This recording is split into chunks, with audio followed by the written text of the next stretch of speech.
If you're wondering how to import email contacts into GetResponse, you've come to the right place. In this quick explainer, I'll walk you through everything you need to know in just a few minutes.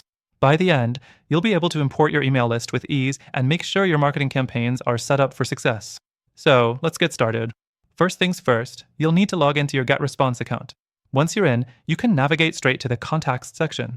This is where all of your email contacts will be managed and where you'll begin the import process. Next thing, click on Import Contacts. It's a straightforward button, and once you click it, you'll see options for how you can upload your contacts. You can either upload from a file, sync contacts from another service, or even connect with your CRM. For most people, uploading a file, like a CSV or Excel file, is the easiest option. Now, the third thing you'll need to do is prepare your file.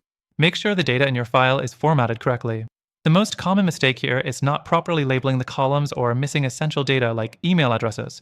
Double-check your file to ensure everything is in place before uploading. Once your file is ready, it's time to upload it into GetResponse. When you select your file, GetResponse will ask you to map the columns to their corresponding fields. This step is key. Make sure your email column is matched with the email field and other information like names or phone numbers are assigned properly. This will ensure your contacts are organized correctly. The fourth thing to note is the option for segmenting your contacts during the import. This is especially useful if you want to group contacts based on certain traits, like location or interests. You can create segments during the import process or later if needed, but it's a great way to keep your list organized for more targeted marketing. Next, after the file is mapped and segmented, you can click Import and GetResponse will begin the process. Depending on the size of your file, this may take a few minutes. Once done, you'll see your contacts in your GetResponse account. Finally, once everything is imported, take a moment to review your contacts. Make sure everything looks correct. If something went wrong, you can always delete and re-upload the list. It's that simple.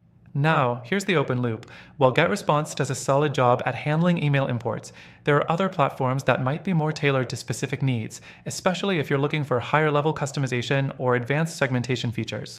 If you stick around until the end, I'll reveal the best alternative, which might just be the right fit for your goals.